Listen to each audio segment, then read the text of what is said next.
You are listening to the Wandering Chronicles podcast. I'm Ashley. I'm melting. And Jamie. Also. Oh, I'm sorry. It's so hot in here. And you had to turn your air conditioning off so we can record. You're going to be sweating. It's just humid. It's not hot. It's just really humid. Yeah. We had 2 nice days before I was melting. This is why I like winter better. I can't take it. I am a winter person as well. Yeah. I am a fall, winter, and early spring person. I don't like it when it's like super, super cold necessarily, but I also don't like being hot or sweating at all. And Chicago's humid. I know Missouri is also humid, so like... It's so much more humid here than it is there. It is. It is. It's humid here, like, on steroids compared to... You can't even keep, like, sugar in your cupboard. Damn. Without it being in, like, a vacuum-sealed container. Oh my god. It's so weird. Yeah, I've been to Missouri in the summer. I remember how humid it could get. Yeah. I don't like sweating. I can't imagine living any farther south than I already do, and I don't live very far south. I don't like sweating for just existing. I don't mind sweating when I've earned a sweat. I'm literally sitting here existing right now, and I'm sweating. Oh. That's what I don't like. Yeah, I can understand that. I don't like sweating even if I've earned it. I still don't like feeling sweaty. Is that like... I mean, I don't like it, but I don't mind it if feels I've earned it. itchy when I get sweaty. I think I'm just like allergic to my own sweat. I don't know. You just have you have that ginger skin. I do have that ginger skin. I do too, and I know exactly what you're talking about. I'm very pale. I get made fun of it for it a lot, but I don't care because I won't look like a handbag when I'm 60. As long as you don't get sunburn. I am going to be wearing SPF on my face and, like, neck over the next, 4 months. My dad told me not to do it in the winter, but from May 1st to Why don't September. you do it in the winter? Because the sun isn't strong enough to really cause enough damage for you to really need it, and you're losing out on other vitamin D sources that you need during the winter. I wear sunscreen even if I don't leave my house all year round.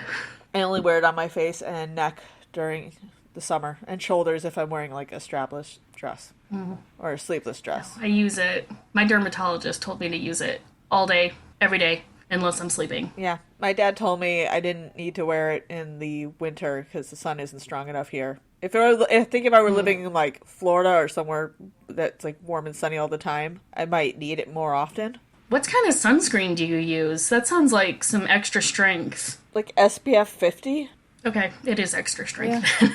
Yeah, because I burn. I do 35 usually. I burn just thinking about the sun. I might be turning red right now. I thought about the sun. It's coming out. It's coming to get me. You see how much lighter my apartment is getting right now. The sun is coming out. It heard me talk about it, and now it wants to burn me. Hi, bitches. Are you channeling the sun? Because that's exactly what I think it's saying right now. Yes, that was the joke. Yes. It's gonna get me! Close my shades. Yeah, I have I also have a blue, I don't know if it does anything, this might be complete hooey, but I got it for free in I didn't get it for free, but I got it in my Ipsy bag, so I'm using it. It's like a blue light blocking sunscreen, so it's like sunscreen, but also computer screens, because supposedly, and I don't know if this is true, I know that blue light can hurt your eyes, I do know that for sure. Yeah. But supposedly it can also cause fine lines and wrinkles on your skin, and I use that. Also, my work computer is directly under a window, so I wear sunscreen all the time. That makes sense, yeah. But you know what? I'm 40, and I look like I'm 27, maybe. So you do look very young. Somebody told me the other day that I look 24, so I was like, I'll take it. Cool. Yeah, I would say that. I would say mid-30s. No, mid-20s is accurate for you, for sure. Yeah. I wouldn't want to go back to being in my 20s, but I'll take the compliment. Oh, fuck no. I wouldn't want to go back to being in my 30s. Oh, I liked my 30s. 30s have been good for me. But I didn't mind mine either, but every year is better than the last one. I like that. And I think that's true for me. I hope that's true for most people. But for me, it's just kind of like a self-awareness thing that's helped every year get better. So I embrace aging pretty much. I'm never afraid of getting older. It doesn't bother me. The concept of age doesn't bother me. And I'm on the, I I regularly forget how old I am. I literally had to do the math on my way home the other day. I was thinking about it. I'm like, am I turning 37 or 38? Or am I turning 39? No. I'm not turning 39 yet. I had to, like, count back and be like, okay, 2024 is when I turned 40. All right, no, I'm going to be turning 38 this year. The only reason I remember without having to do math is because I'm currently 40. I can remember 40. It's a nice round number. Yeah. I kept telling people I was 32 for about 2 years. Because I completely forgot about 33. And I was like, yeah, I'm 32. And it wasn't because I was, like, afraid to turn 33. It was just like I genuinely forgot how old I was. And was just like, yeah, I'm 32. And then I did the math and I was like, holy shit, I'm 34. I missed an entire year. I think from, like, early 30, or probably from about 30 to maybe mid-60s to 70, it doesn't matter. No. And then it starts mattering again as you age and everyone you love dies. And you start having health concerns that are a little more serious than put a Band-Aid on it. Yeah. Well, which can happen when you're younger, True. Too, but... There's a sense of invincibility when you're younger, that you're just like, I'm young, I can't get sick, which is not true at all, obviously, but, like, you don't think of... I personally have never thought about mortal ailments at my age that much. I have. But I've also had a lot of people in my life die very young. So, you know, I think that kind of affects... Plus, I worked in mental health, which you're just exposed to a lot of unfortunate, sad death. Yeah, that's true. So... All right. Yeah, don't be afraid of turning 40. It's I'm not afraid. Not bad here. No, I'm on the precipice. It's not bad here. I'm on the precipice of 40. I'm not afraid of it. The only thing that I will say is a little bit shitty is you have to start Googling what younger people mean when they talk, because you're like, what the fuck is a baka? I already do that. To Google that I've been yesterday. doing that I'm like, for what years. the fuck is a filthy baka? I've been doing that for years already, and I've since given up because I no longer care what they're talking about. I do because I Chibi. I do because I watch a lot of YouTube, and generally speaking, there's a lot of younger people on there, but then they'll be talking, and they're like, she's just a filthy baka. I'm like, what the fuck does that mean? Okay, so what does baka mean? Last night, fool. That's it? Just say fool, fool. Jeez. You're a filthy baka. They are bakas. Last night I was modding for a live. I mod for several live creators on TikTok, which just means make sure people aren't being jackasses in their chat. And one of them is a sex educator, and she gets a lot of fucking weirdos, so it can be funny. And she's mid-40s, you know, she's my age-ish. But she had someone come in that was like, why am I all bricked up over an old lady? And I blocked him, but then she's like, maybe that was a compliment. So then I had to Google what that meant, because I was like, maybe it is a compliment. It's the kind of compliment that gross guys think are compliments, but women don't think are compliments. So you were right to block it? Oh, yeah. She's like, well, maybe we should unblock him if that was a compliment. And I'm like, that was a compliment for a 20-year-old boy, not for a 45-year-old woman. Yeah. He told you gave him a boner. Ooh. That's not a compliment. No. To anyone No. with self-esteem. No. No. Guys, never tell a woman that they gave you a boner. They don't want to hear about your dick. I was like, you know what? If I eat too much dairy, I get bricked up too. That was good. So. That was good. That's how that went. Yeah. Oh my goodness. All right. So, on that note, on that happy note, let's travel to Essex, Vermont. How are you getting there? Yes. Speaking of dairy, let's get some ice cream on the way. Yeah, stop at Ben and Jerry's. I already decided how I'm getting there. I am going to. That was Chibi. Sorry. Aw, Cheebs. How are you getting there? I hijacked a Ben and Jerry's truck. Oh, fine. Yeah. Can you just pick me up? Yeah, sure. Yeah, we'll swing out to Missouri and then we'll drive up to Vermont. We'll get there together, and we'll have plenty of ice cream. We won't have to take many pit stops. We have plenty of ice cream to go around. It's fine. Yeah, we won't need to take very many bathroom breaks. No, we'll both be pretty bricked up from that. And we are going on the world's weirdest road trip to Vermont. It's like, I feel like second weirdest. Okay. I think the weirdest was when the Merry Pranksters did the same thing. Fair. But without the ice cream truck. To me, the ice cream truck is key. Yes, but they had acid instead. Okay, fair enough. So yeah, I don't really want to do that. No, that just makes you hotter. Yeah, I don't want anything that's gonna make me sweat. That sounds terrible. All right, so I'm airing out. you do you. So yeah, we're in Essex, Vermont. And we are going to be discussing a tragedy, and I have to give some trigger warning. Motorcycle was going by. Sorry. So I'm going to give some blanket trigger warnings. I will also give a quick trigger warning right before I talk about anything truly horrific, because there is really horrible stuff that happens, and I don't talk about it too much, but it needs to be talked about. So I will give a blanket trigger warning now that we will be discussing rape, murder, child abuse, the rape of a child, rape of 2 children. So this was a really difficult case to research on multiple fronts. So it's going to be one of those episodes. Yeah, I think all the laughs happened at the beginning. I don't think there's going to be much laughing going on. I hope there's not much laughing going on. I mean, there might be some laughing. We'll see. So awkward. Yes. Awkward. But first, I'm going to give you a little foray into Essex, Vermont. We're going to find out a little bit about it. Okay. Because, I like to do at least a few fun facts, or at least some facts. Not always fun. I don't think this is fun at all, but we'll find out.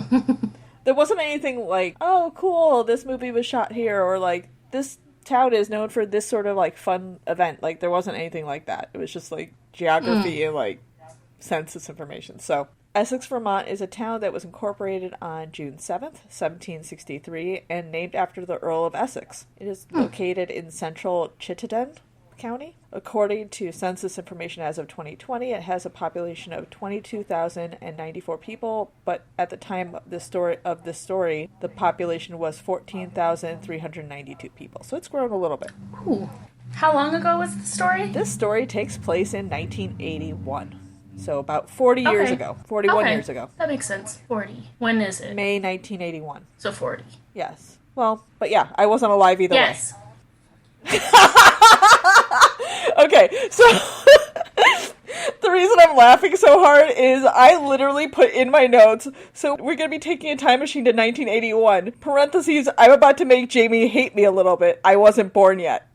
That's always going to be my response to that statement. I know. If I have been born. It's a very small window of time. It's a very small window of time. We're only a couple years apart. But it has come up recently. I just like that in my notes I wrote that I knew I was going to piss you off. Well, you know me. I do know very you. well. I do know you. I even made a note about it, so. That just shows that this was premeditated. It was. This time absolutely was. It's in my notes. I'm gonna make Jamie very angry at me. Premeditated assholery. I had to put it in there. I didn't have a lot to work with on this case. I needed to pad it up however I could. I'm going to make everybody laugh because Jamie's going to be upset about me being younger than No, I wasn't going to make everybody laugh. I was going to make myself laugh because of how well I know you. Everybody's going to laugh at my pain.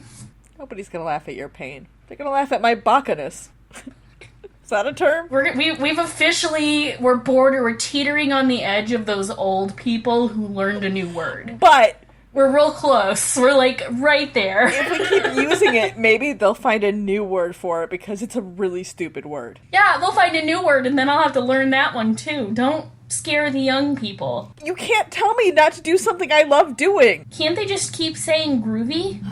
As if. I know what groovy means. Like, that motorcycle that just drove by is decidedly not groovy. Not groovy. I dig it. I'm a square. Right. I've become a square in my old age.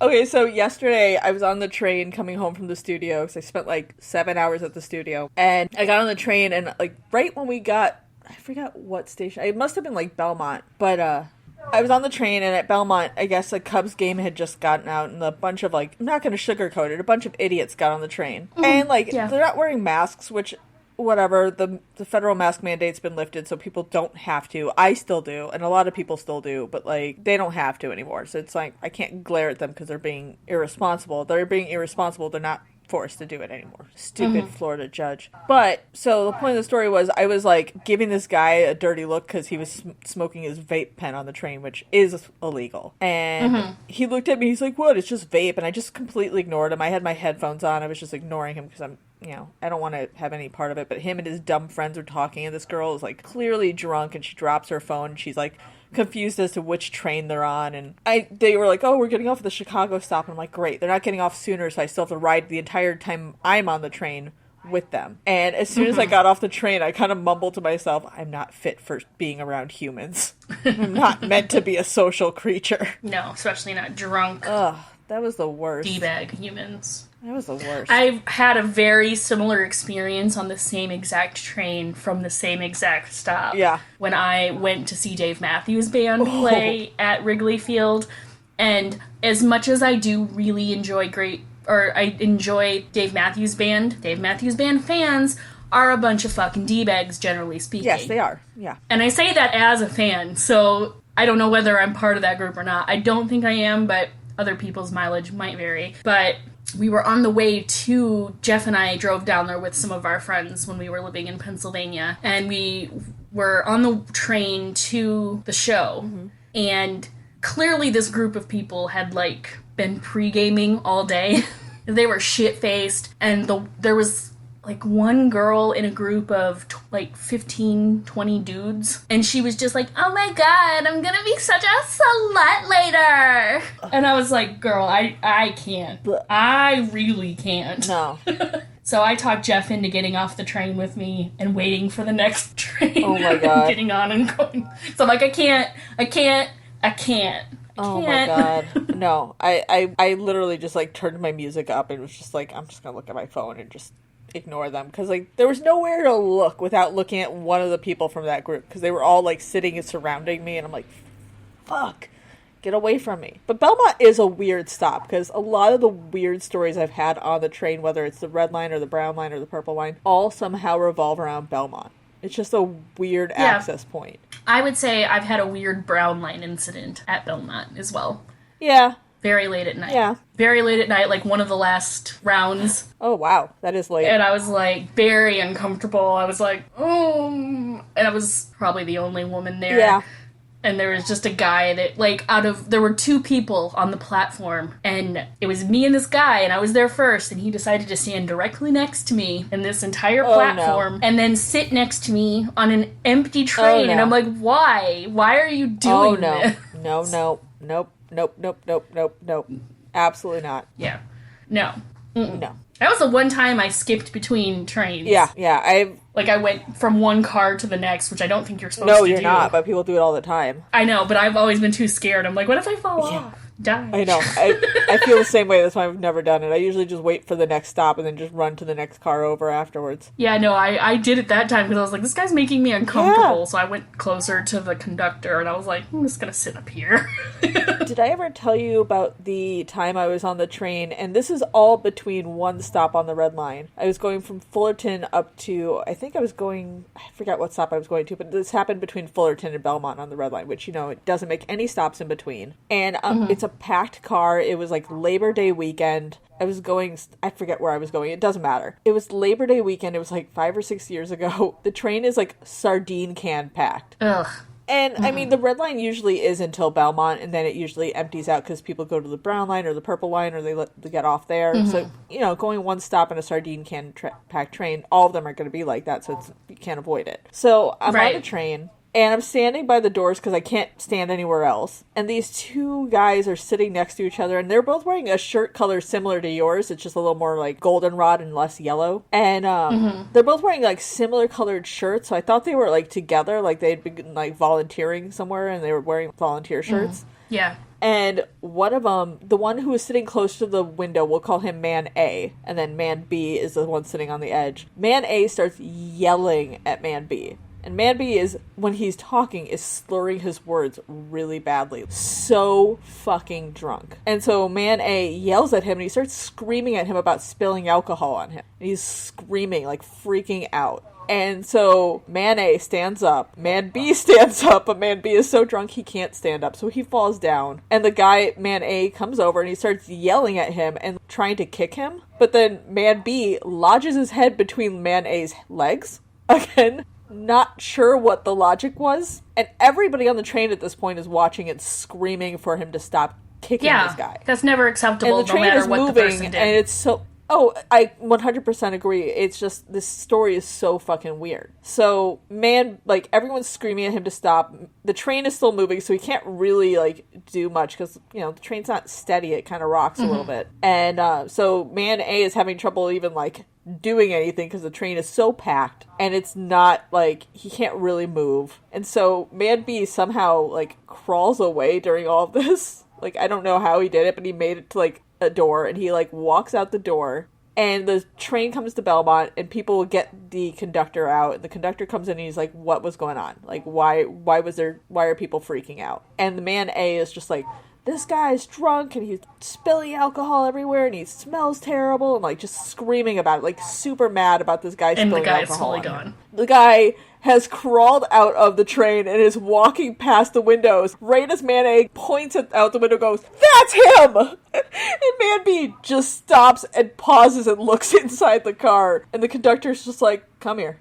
And so the guy comes in, and Man A is again ranting because he's super angry. And Man B is just standing there going, "Round of applause for this guy!" Just taunting him. And right as the conductor's trying to stop Man A from charging Man B pulls up his shirt and drops his pants just so he's waving his dick at him.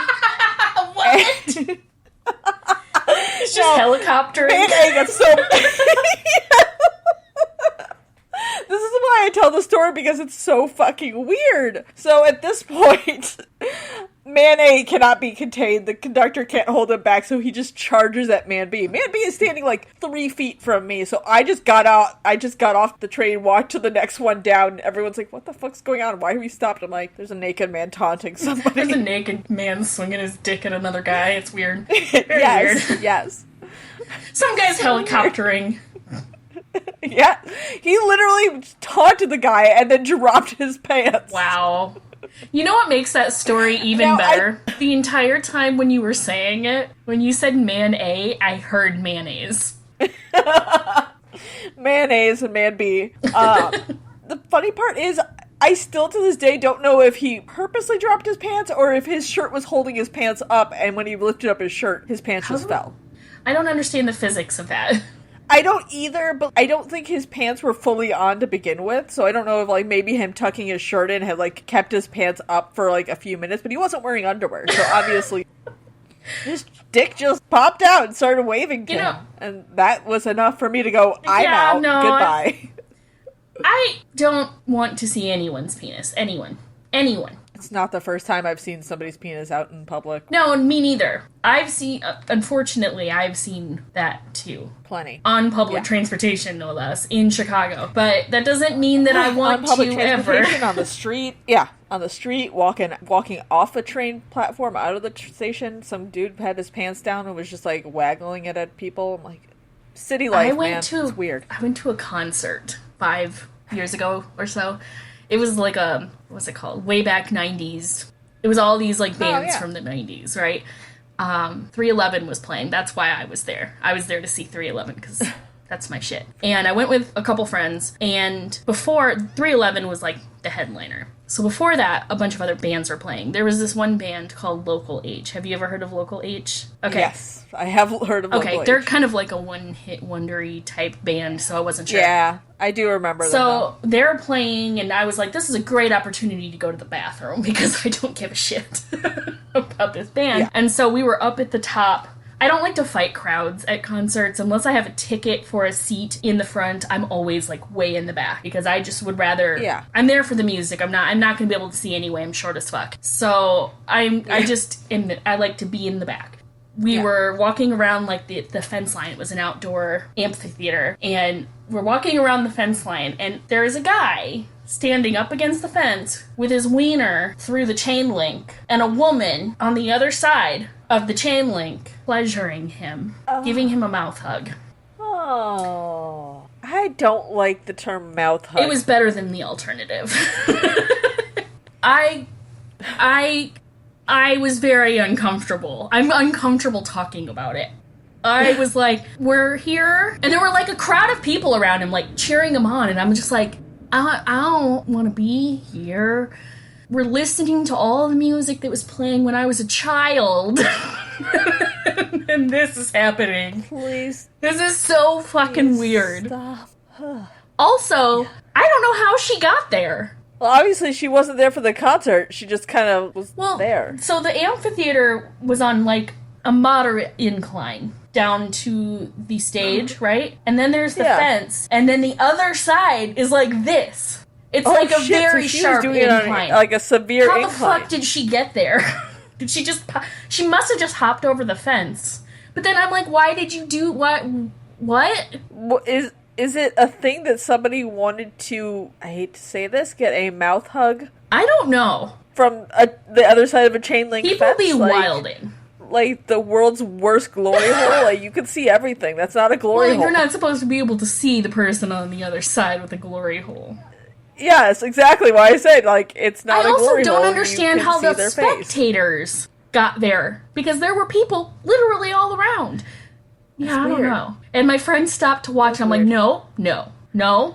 I drove. No. If you want to take a cab home, you can stay here and watch. This is making me very uncomfortable. This is like watching a movie that you don't expect to have a sex scene with your parents, and then the sex scene comes on, and you're like, oh god, I want to die. I want to die. I want to die. No. That's how I felt in that moment. No. Oh, anyway, this is probably not a great line of conversation for the story that we're talking about. Well, let's segue right into it. Yeah. How did we even get here? Public transportation? Yeah, talking about public transportation, and that was like a 20-minute detour. You can cut out that last story if you want. I mean, it kind of segues into what I'm going to talk about. That makes me upset. 311 was wonderful. Fine. 311 is wonderful. I like that was not worth that, but I'm still glad that I went because 311 was wonderful. I mean, being out with humans, eventually you're gonna see some weird shit. Yeah. I've just kind of accepted the fact that I'm gonna witness some really weird stuff, and I will save other stories for another time, but I could write a whole frickin' book on what I've seen on the CTA. Mm-hmm. I'm guessing anybody who's lived in Chicago for more than 3 years could write an entire book on what they've seen on the CTA. Well, we've talked about this before, because and I don't even think you need to be in a city that thing. large to see weird shit. Oh, no, I know you don't, because when I lived in Ohio in a small town, I saw some weird shit, and I was fully anticipating. It's just being around humans, you are going to see some weird shit. The CTA does up the frequency quite a lot. Oh! They are the Chicago's hold my beer, I'm gonna do something really weird. Did I ever tell you about when I was living in Chicago area? For my birthday, rode the CTA into the city to meet my then boyfriend for my birthday.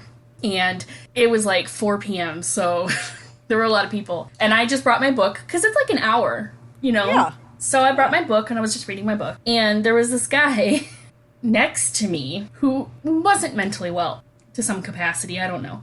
But he was talking about me loud enough for me to hear him. And he was talking some mad shit. And I was sitting there, and I'm like, I know, because he was staring at me. He was just like, you're such a fucking bitch. You won't even look at me, you fucking bitch. You won't even acknowledge me. You think you're too good for me. But he hadn't, tried to talk to me. It wasn't like he had said, hi, and I was like, fuck you. I'm not going to answer you. He literally just sat across from me, and you don't acknowledge people that sit near you most of the time. I don't acknowledge anybody on the train if I can help it. Yeah, you just awkwardly sit there until it's your time to get off. Unless something happens. And then if someone says hi to you, maybe you say hi back. But most of the time, even then. That's very rare. People don't do that. No, people won't talk to you on the train unless they're, trying to get something out of you. And this guy hadn't. He hadn't said shit all to me. And he was just like, fucking bitch, you think you're so fucking good. You're just cute, so you think you're better than everyone, and fuck you. And I was just like, I didn't know the way around well enough to, get off the train and do... I was so afraid I was gonna get lost, because that was right after I moved there, that I was just like, I'm trapped. I don't know how to get here. Oh my Happy God. birthday to me! Which line? Do you remember which line you were taking? It was the blue line. Oh, sock full of poop. Yeah, that's the blue line. Blue line is like the red line. Crazy shit's gonna happen. I heard about that too. But that was before I lived there, I think, because I heard about it pretty quickly. Sock full of poop happened shortly after I moved back to Chicago. But it is the lore. It's not even the lore. It's the first thing I ever read that happened on the blue line. So my entire association with the blue line has been for however long I've lived here. I think like 15 years now. Like sock full of poop every time. I think it is the lore though, because it was the first thing someone told me about taking the subway. FYI, some guy threw a sock full of poop at someone. I mean, obviously that story has lived long and traveled well because it's still an association with the blue line. The blue line is the only line I ever smelled poop on, so maybe it's the ghost of that sock. Yeah, maybe. Although I've smelled poop and every single smell you can think of on the red line. The red line is the red line is the find word puzzle of smells. Name that smell. That's the red line. It was it was uncomfortable because also the other person, it was busy. It was Christmas. My birthday's Christmas time. So there were a lot of people that were going into the city for Christmas festivities. And the other guy that was sitting next to me was just like looking at us like, what happened before I got here? I'm like, nothing. Save me! Save me! Help me! Oh my god. I'm about to get moitered. Moitered, you say? Oh boy. Got all 1920s on me there. Moitered! Moitered! Oh man, there's been a moiter down the street. Alright. On that note, this has been the CTA podcast, the crazy story podcast. I bet that's a thing. CTA podcast would never end. There are so many stories. I have like 8,000 stories. Like the time I got on the train and a woman literally brought a wicker chair on the train and then spent the whole time she was on there berating it for being a wicker chair. There's not much to that story other than she spent a good, 10 minutes on the train just yelling at this chair for being a chair. Fuck you, chair. I expected you to be a couch, and you just grew up to be a chair. I mean, I get it. I don't like wicker, but, still, what does this perfectly good chair do to you? Other than leave creases on your legs when you sit on it. I really thought you were going to grow up to be a couch. I watered you for weeks, and you turned out to be a chair. I would have been fine with a futon. Not a fucking chair. Ugh! Yeah. I don't know where that came from, but she was just so mad at this wicker chair. Alright, so, like I was telling you, we're going back to May 15th, 1981. So today I'll be telling you about Melissa and Megan, two 12-year-old best friends who used to walk home together from Albert D. Lawton Middle School. I think it was the reporting at the time, but it's been really hard to find anything about these girls aside from what happened to them. So I wish I could fill out more about them, like whether they were really into science or they liked to sing or anything. I couldn't find a single bit of information about them as humans. Every single reporting was like, this happened to them on this day, and then trial. Yeah. That's everything I found. Everything. That's probably true of a lot of cases that happened before the 24-hour news cycle. Yeah. Which, honestly, is maybe a good thing for their anonymity's purposes, but... Oh, yeah. These girls definitely deserve to have their privacy. But it makes podcasting about it harder. Yeah. Yeah. And I also couldn't find a single podcast about this story, so I couldn't find anybody who's covered this, which, you would think that every story's been told at this point, but I couldn't find anything to listen to see if I was getting all the information I needed to get. Interesting. There was one episode of A&E's Killer Kids that was on there, but again, I couldn't even find the episode. It's not streamable unless I pay for something, and I ain't paying for that. So yeah, a half an hour episode? No thanks. So that was it. I could find that, and there was a book, but I couldn't find the book because I think it's out of print. So I don't know. It makes you wonder. I hit a lot of walls. It makes you wonder if the surviving person is just like, I don't want anyone talking about this. Well, that's exactly why I'm not going to say her last name. Yeah. There's a lot of people with her name out there, so hopefully this provides a little more anonymity for her. For sure, yeah. So, on May 15th, 1981, a spring day, the two were walking home from school and decided to take a shortcut through a wooded area in the park. What lurked in those woods would shock the state and change the law. Okay. So, I mean, when you were coming home from school, did you ever take shortcuts? No, but I didn't really have any. My walk from school was very short to begin with, so... Fair enough. Yeah. that was just where I lived. Yeah. Yeah, I did take a shortcut, and my friend and I used to take a shortcut through the side of somebody's yard. So you had to cross the street and, like, cut through their yard, but, like, it cut a good 10 minutes off the walk. Yeah. Because otherwise you had to walk all the way around, and it was just a longer walk. I took a shortcut going to my best friend's house, so I get the concept. Yeah, so, like, we would take the shortcut, and we did eventually get yelled at, because, like, the owners of the house didn't want people cutting through their yard. Understandably But, so. you know, don't have a pathway going to the school in your backyard, and you won't get people cutting through it. They did eventually, like, put up a fence and cut it off so people couldn't use it. Yeah. But it was a really handy shortcut, so that was my little side story. Yeah, I only lived, like, 3 blocks from school, so... Yeah, I don't think I lived that far, but I just remember being really impatient when having to go the long way. Yeah. Because it always just felt super long. Yeah. It wasn't. It was, like, probably, like, a 5-minute detour. Whatever. Kids. Am I right? So. Kids be kidding. So, as I said, Melissa and Megan did take a shortcut that day. It was often used as a shortcut by other school kids. And while on this shortcut, we're dragged. Trigger warning right here, okay? You don't want to hear about what happened to these girls. Skip forward a little bit. So, they were dragged further into the woods. There, they were beaten, raped, tortured, strangled, shot with BB pellets, and stabbed before leaving them bound, naked, and left for dead. Jesus Christ. Yeah. Melissa did die. But it was around dusk that Megan managed to drag herself a quarter of a mile out of the woods to a set of train tracks where some workers found her. And one of the workers described seeing her as he thought at first that she was wearing a red dress. But she was naked. She was naked. She was so covered in blood that she appeared to be wearing a red dress. That's terrible. Yeah. That poor kid. She is a fighter and an absolute badass. She's so key in this whole story. So, Megan was rushed to a hospital, and the search for Melissa began. Unfortunately, they did find her body. I read several reports. Some say that she was left under a discarded mattress, and some that said she was just left out. So, I don't really know which one is true. Yeah. So, I'm giving you both options. The hunt for the perpetrator started. The focus of the investigation was for an adult male, honestly, 1981. You Right. do the perp roundup, who's been known to do these sort of things that's out of jail right now. I'm not even sure that they would have good records on that like they would now with the internet. No, but, that was before Megan's Law. yeah. The focus of the investigation was on an adult male, but Megan, having survived the attack, was recovering in the hospital and gave information to the detectives that would change everything. She told them that there were 2 of them, and that they were teenage boys. So, Megan was able to identify via a photo lineup 16-year-old Lewis Hamlin III and 15-year-old Jamie Savage. Oh, they're both kids. As her attackers. Yeah. And as her and Melissa's attackers. So on May 21st, 1981, a week after the attack, Hamlin and Savage were picked up for questioning in the attack and formally arrested. Now, you might be asking, why did it take a week? It's a valid question. I don't know. Okay.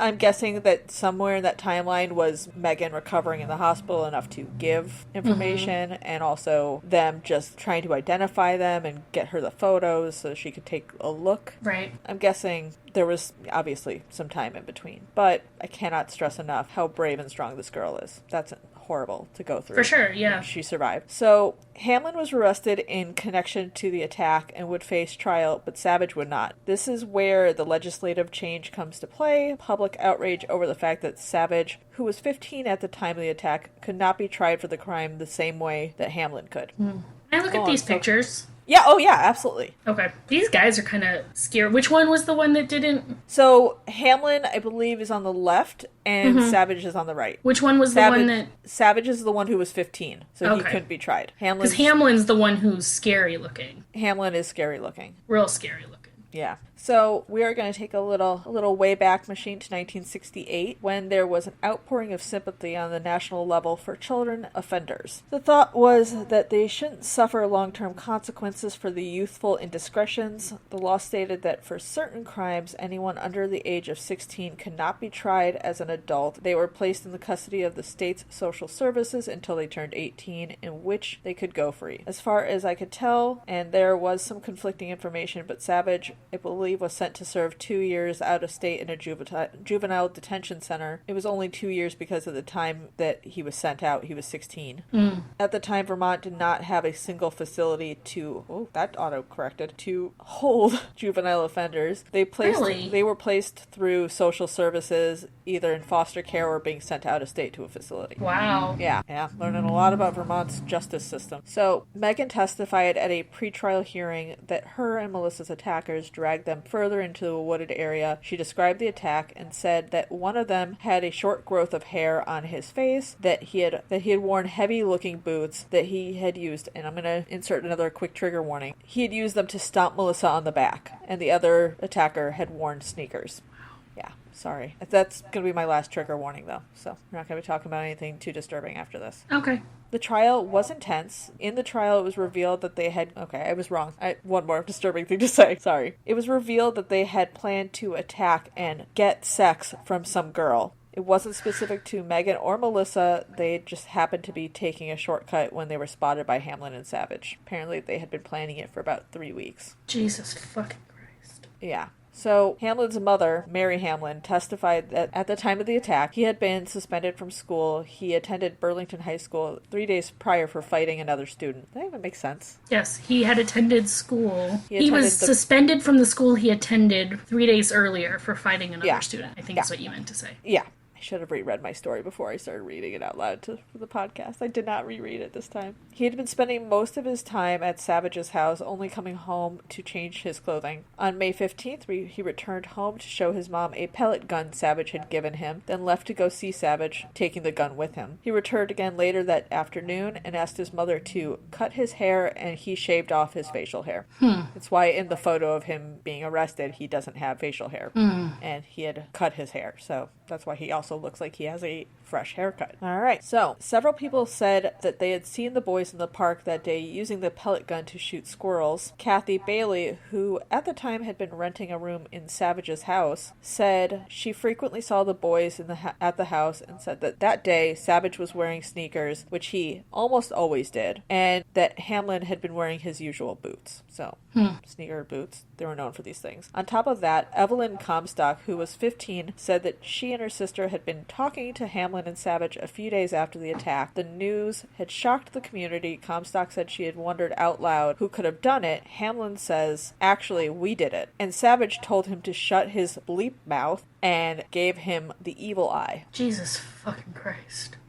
Yeah, it's not an easy story to hear. The medical examiner went through a list of injuries Melissa sustained. Among them were that she had been strangled, shot with BBs, and stabbed 3 times. The stab wound to the heart was the fatal wound. That's horrific. Yeah.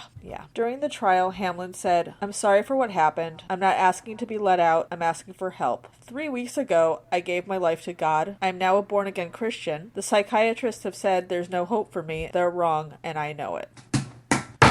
That's how I feel about that. Yeah. That pisses me off. Yeah. You know what?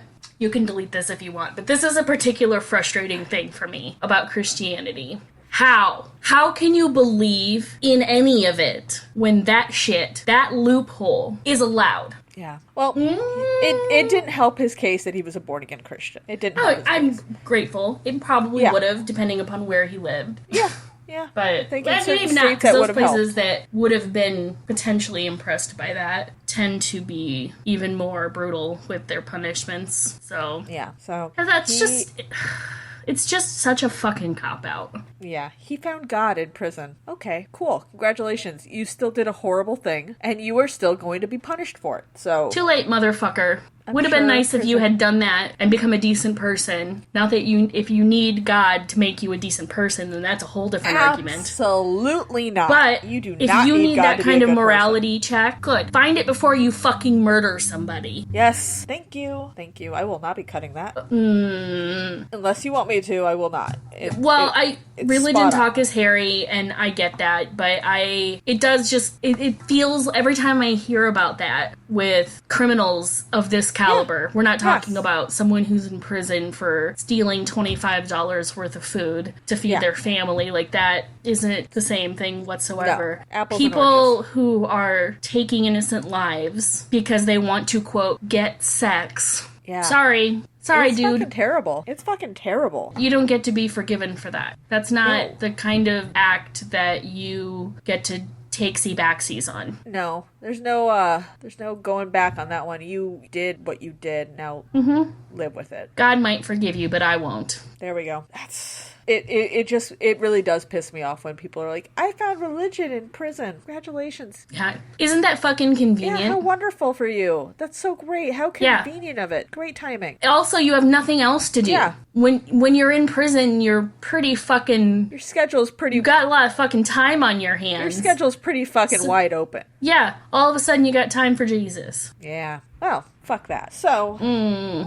Really convenient. I'm going to throw in one more trigger warning for old time's sake. Okay. I should mention that both prosecution and defense agreed that Hamlin had very likely suffered both sexual and physical violence at the hands of his father and uncle, both of whom repeatedly raped Hamlin. So I feel for him in that respect, but people suffer abuse and don't kill other people, so... Yeah. It sucks, but the father at least got his, because in 2019 he was arrested in a sting that picked up a total of 8 men in possession of child sexual abuse images. He was making and distributing... See, that does make me feel empathy for this guy, because... Not that I feel like that takes away the chance, or what he did, but at the same time, I'm like, he was kind of fucked from the get-go. Honestly? He didn't really have a chance to learn good morals. Maybe he is the kind of person who needs Jesus to know good morals. Maybe getting away from his horrible father and uncle will help him discover a better way of living. Well, it clearly worked. Yeah. But, I mean, the same kind of shit happened to the Golden State Killer. Yeah, people... And he did that forever. That didn't change anything. And look at BTK. He freaking ran a church and he was still doing that, so... Dennis Rader's a fucking turd. He's the guy that in prison all the other serial killers are like, ew, don't talk to him. He's gross. Yeah, he's a nerd. Yeah, he's gross. Just a fucking dweeb. Fuck you, Dennis Rader. Dennis Rader's such a fucking dweeb. Yeah, he is.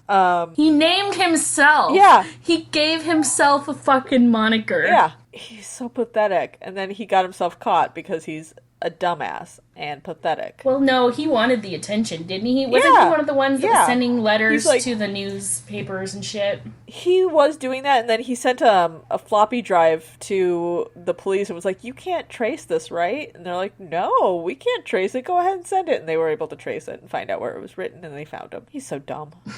Good. He was awful. Yeah, but so was Lewis Hamlin II, who is Lewis Hamlin III. It kind of makes you wonder, though, if he hadn't gotten caught for that, if Hamlin hadn't gotten caught for that, and the other one, if Savage or Hamlin hadn't been caught, what they would have eventually done. Well, because Savage, I wonder. Yeah, well, Savage, he was only in custody for 2 years, maybe 3 years at most, and then he was let go at 18 because they can't hold him. Right. And I wonder, I mean, we'll never know because of the way that the media is different now. Mm-hmm. We would know. Yeah, we would know. But it's just like Kyle Rittenhouse. We'll always know what that kid does for the rest of his life. There's no chance that he's... Yeah, there's no chance that he's ever going to lead a life of quiet anonymity somewhere. No. And that 40 years ago wouldn't be the case. 40 years ago, he would have done that thing. And then it would have been news. And then he would have been forgotten about. It was so hard to find a photo of Savage at all. Like, the one I found is the only one I found where Hamlin and Savage were in the photo, and you can't really see Savage's face. It's like a profile photo. Yeah, he's looking down. You can't see his face. I couldn't find any... It's scary, though, when you think about that. Yeah. Because every time you meet them... I couldn't even find a photo... They might have been that kid that didn't face any time or consequences for their wrongdoings. There's not going to be a lot of visual for this episode because I couldn't find a photo of Melissa. I couldn't find a photo of Megan. I couldn't find a photo of Savage on his own, and I only found two photos of Hamlin, and they're both there. So it was so hard. And then that one photo I sent you that has Hamlin, and I'm not sure if it's the father or the son. I'll get into that photo in a little bit, but there's a reason for that one. The one at his trial? No, it's a little farther down. I don't have the photos pulled up on my thing right now. Or the one that's just him by himself? Yeah, the one that's just him by himself, like that looks like a mugshot. Yeah. Okay, so I'll get into that one. He doesn't even look like the same person. No, but again... He aged weird. He did... Well, there's a reason why I'm not sure who it is, so I'll get into it. Oh, got it. Got it. So ultimately, Hamlin was sentenced to 45 years to life with a chance of parole after serving 30 years for the murder of Melissa, as well as a congruent sentence of 15 to 25 years for aggravated sexual assault for Melissa and Megan. Prosecution was originally asking for Hamlin to serve 99 years to life for his crimes. The prosecutor flat out said the point was to keep Hamlin from ever entering society again. So, duh. But Right. Melissa's family as well as Megan's family were satisfied with the justice that was served. So they were happy with 45 years. Not happy, but they were satisfied with it. Right. Marie Walbridge, Melissa's mother, was quoted as saying, "The future holds a lot of pain, a lot of redefining my life." It's the only quote I could find from her. It's so sad. It's so hard. I do like the idea that these people were allowed to then just navigate grief in a personal way rather than being paraded through the media for the rest of their lives. That's one thing if people choose it, because I know that there are people who part of their grief process is to talk about what happened and make sure that there's always going to be awareness. And that's great if it's your choice. Yeah. But there are a lot of people who don't make that choice, who would rather just live a quiet life of dealing with this grief and the horrific things that they've experienced or that their children have experienced in this particular case, and not have it be a topic of conversation for everyone that they meet. Yeah. It's nice that they were able to kind of choose how public they wanted it to be, because it does seem like... Exactly. And I don't think that's always the case now. No, I think there's a lot of people who 10 years, 5 years after the crime, the media comes knocking at their door like, "How are you doing now? Leave me the fuck alone. Yeah. I'm grieving." Or someone was murdered similar to how your loved one was, and we want to hear what you think about it. It's like, I think it's terrible. What else do you want me to say? I don't want to talk about that. What do you want me to say? Yippee, I'm glad it happened again? No, fuck off. Right. Yeah, I don't want the only thing the world knows about me to be the most horrible experience in my life. Exactly. That is one part of my life that I have to live with forever, but I would prefer it to just be one part of my life that now I'm through it and I bring it up in therapy. Yeah, I don't need people giving me that look of, "Oh, I'm so sorry," every time they see me. That look of grief every time you look at somebody. You know, it's nice for a little bit, but after a while you got to get back and just say, "Listen, I don't want you associating my child's murder every time you see me, so please stop." Life goes on, as awful as it sounds. Yeah. I have I know a woman who, friend of a friend situation. Yeah. I don't know her well, but her daughter went missing while hiking a few years back. Never was found. Never has been found. And she took a lot of time off to go there and help look for her. But, there came a day 6 months later where she's like, "I have to go back to work. I don't know where my daughter is. I don't think I'll ever know." Life doesn't stop. And I don't want to talk about it anymore. I mean, I want to talk about it in as much as I want people to keep looking. But I don't want it to be... I don't want to have to think about it all the time. Your brain needs a break. While I'm trying to live my normal life because I have to work. Understandable. I mean, it's hard. It's hard. How do you make that decision? I can't imagine. I mean, I felt awful for her because she still believed her daughter was alive. I don't think that that's the case, but, I also understand that it's like, until you have proof, how do you make that decision? And it feels like you're giving up on your child. You gave up too early, or that, if you had just done one more thing, they would have been found alive. Like, nobody wants to think that. It's just terrible. Right. So now she chooses to talk about it in a public way when it works for her to keep the name alive, that people are still looking for Sam. But she still has to work. She still has to live her life. She lived in a different state than this whole thing happened, so she can't be there all the time. Oh, that's so hard. So, so many spelling errors in this episode. I'm like, just reading through this being like, damn, I should have proofread. As far as I could find out, Hamlin is still in prison, potentially in Wisconsin or Colorado, serving a sentence in a federal facility. It was hard to find out whether or not he was in prison, as his father is Lewis Hamlin Jr., as I mentioned above. So even when I searched the full name, half the information I found was about the father, and in one really weird mix, an arrest record for a 50-year-old Lewis Hamlin, which would be around the age of Hamlin III, would be, but the record showed that the arrest was for possession of child sexual abuse images and charges connected to it, which would mean Hamlin Jr. It was very confusing. So that's where that photo comes from, because that was from that same thing. And while that man definitely looks like he's in his 50s, the arrest record is very clearly for the father, who would be much older now. So I don't know if that's Yeah. I don't think that's the same guy, just based on the brow bone. It's probably Hamlin Jr., but it's so hard to tell. And 50 years old in 2019 just seems like way too young, considering his son would be around 45, 50 as well.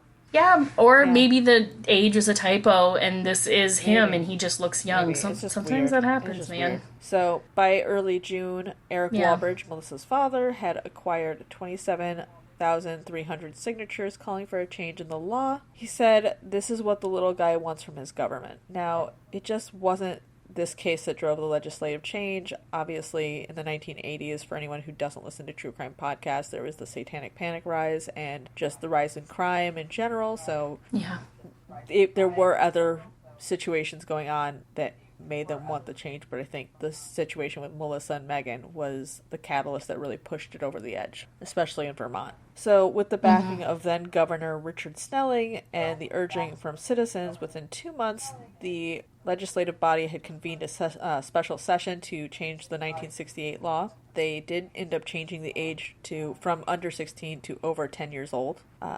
This age change would only be for certain crimes, i.e. murder, rape, etc., like really bad crimes. Obviously, if like the kids steal something, they're not going to be charged as an adult. With the change to the law came some money that would go towards Vermont's new juvenile holding facility. After the 105-year-old Weeks School closed, the state had not had a facility just for people too young to be housed with the adults, as explained above. This new facility is called Woodside, and it is still the only facility for children in Vermont, and it was built adjacent to the state mental hospital in Waterbury. As I said before, finding out what happened to everyone involved was very difficult given the time and perhaps the coverage. Hamlin may or may not be in prison still. He was eligible for parole in 2012, but I couldn't find any records of his release. Savage was released at 18. Best I could find is that he changed his name to possibly John Barber and possibly lives in Arizona. That's another thing. Okay, let minors out of prison when they reach that age. I don't know how I feel about crimes committed by teenagers of this caliber and how they're treated. I have so many really mixed feelings about it. Hard line, because how do you treat somebody who's really too young to really not understand,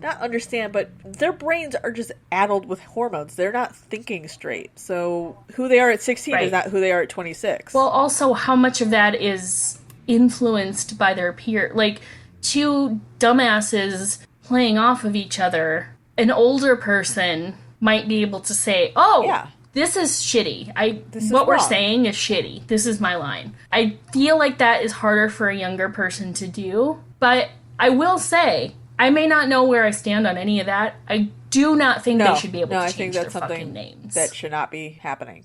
Again, I don't know whether or not this is true. Some of the stuff I found it probably is. Nobody knows where he is, basically. Nobody knows if he changed his name, but if he did, that's possibly what his name is, and he lives in Arizona. This is why dating is scary. As for what happened to Megan, again, I have no idea. All searches for her name brought up a writer who has Lyme disease. Wherever she is, I hope she's had plenty of therapy and is thriving now. I don't think she's the Lyme disease lady. Yeah, that's okay. I'm okay with victims fading into anonymity, because they didn't choose this life for themselves. That she was okay, and that would have been probably the extent of what I would have given if I had that option, but not knowing is fine as well, as long as she's out there and thriving. At least in my head, she's out there and thriving. Yeah, I mean, I get it. I'm just... Yeah. I would want to disappear. Not disappear, just like disappear out of the public eye, yes. Disappear from the planet. No. I wouldn't want to be known for that. I wouldn't want that to be the thing that people know about me when they meet me. That is a thing about me that I would choose to tell people that I feel safe with. Absolutely. At my own discretion. So, again, I did mention above that there was a book about this that I wasn't able to get my hands on, but I'm going to try because I really want to know what the book holds. And the book is called Death of Innocence by Peter Myers. And as soon as I can find a copy, I'm going to read it. Good name. Yeah, that's a really good name for a book. That's my story, and I am not going to think about it. Well, do you want to see where we're going next? Yay! Let's find out! Hopefully it's someplace fun. Yay! Yes. All right. Someplace fun with a less stressful, sad story, hopefully. Oh, God. I would love a break. So, you spin the wheel and I will pick a topic. I know we've kind of in the sidelines been talking about this just between the two of us, so it is funny that we are finally going to Florida. Lake Mary Jane, Florida. Oh, it sounds majestical. Oh, can't wait to find out. So, we've been waiting. We knew it was coming. We've been like, how are we not having any stories about Texas, California, or Florida? It seems weird that we haven't drawn any of them. So, let's find out what we'll talk about while we're in... For sure. Got it. Nailed it. That was a whole lot of noises you just made. I also scared Johnny away. I get it. Yeah. I get it, Johnny. Face cup. So, we are going to be talking about, another convention versus rebellion story. Okay, so I have 2 of those in a row. Interesting. That's the first time that's happened too, I think, isn't it? Yeah, it's weird that I had 2 tragedies and you had 2 convention versus rebellion. Oh, that's right. You did have 2 tragedies in a row. Yeah. I thought it was a mystery, the last one, but no, you're right, it's a tragedy. No, we had 2 number 4s. Interesting. Okay, well, I don't know anything about Lake Mary Jane, Florida, but if I know anything about Florida, I have a feeling it could be juicy. It could get real fun. I hope I can find a Florida man story. Oh my god. If not, just finish off the episode with a couple funny Florida man headlines. Just for the fun of it. We'll see. Oh, God. See. Florida man headlines crack me up to no end. They're so bad. They're so stupid. They are hilarious. It's funny that they are always on point. Oh my god, they're so Florida. It's so funny. It's so good. All right. Yay! Well, we made it through another tragedy. We did. I hope we don't have to do that again for a little while, but... I would love a break. I really would. We just don't have a lot of control over what the universe provides us. This is what we get when we do a podcast where everything is picked completely at random. Yeah, based on chance. And I happen to be one of the least lucky people in the world, so... Oh, you do a good job with the convention versus rebellion stories. If I get lucky enough to find a good topic. Yeah. So I guess we'll see. I don't... This doesn't look like a very big town. Well, so we might be talking about, someone put raisins in their potato salad. That's a monstrous act. I would rebel over that. That's what I'm saying. That might be the level of rebellion we're discussing next week. We'll see. If that's the case, it will still be entertaining. For sure. Yeah, no, I mean, I can make anything I can't wait for a Florida man story based on Florida man rebels in the potato salad. Raisins in the potato salad. Anarchy ensues. Oh, God. I mean, I could support that kind of anarchy because raisins do not belong in potato salad. No, raisins don't really belong anywhere. No. Trail mix, especially maybe. not cookies. Yeah. No. Trail mix, maybe. No, I pick them out. I don't I like the raisins in trail mix. I like raisins. I just don't like them in potato salad or any salad. I don't like anything. Raisins in my mouth. So I'll eat your raisins. I don't have a problem with them. Aww. See? That's a nice thing anyone ever said to me. I'll eat your raisins. Aww. On that note, happy Let's wandering? wrap this up, sister. All right. Wrap it up. All right, well, I guess we will be meeting in Florida. Yeah, I'll see you next week. Bring your bathing suit. I will bring my raisins. Eat them all. No. Please no. All right. Yeah. We will see you next week. All right, I will meet you there. Meet you there. Happy wandering. Bye. Bye. Thank you for listening to the Wandering Chronicles podcast with your hosts, Ashley and Jamie. You can follow us on social media at Wandering Chronicles Pod on TikTok, Wandering Chronicles Podcast on Instagram, Facebook, and YouTube, and WND Chronicle Pod on Twitter. Or you can email us at wanderingchroniclespodcast@gmail.com. If you're enjoying what you're listening to, please leave us a 5-star review on iTunes. But only if you're enjoying what you're listening to. We're very, very sensitive. New episodes drop every Thursday. Please tell everyone you know about this podcast. Your mechanic, that strange girl from high school who randomly messages you on Facebook to try to sell you whatever MLM product that she's currently hawking, the cashier at your local grocery store, your boss, your lawn guy. I bet he listens to podcasts. Okay, thanks. Bye!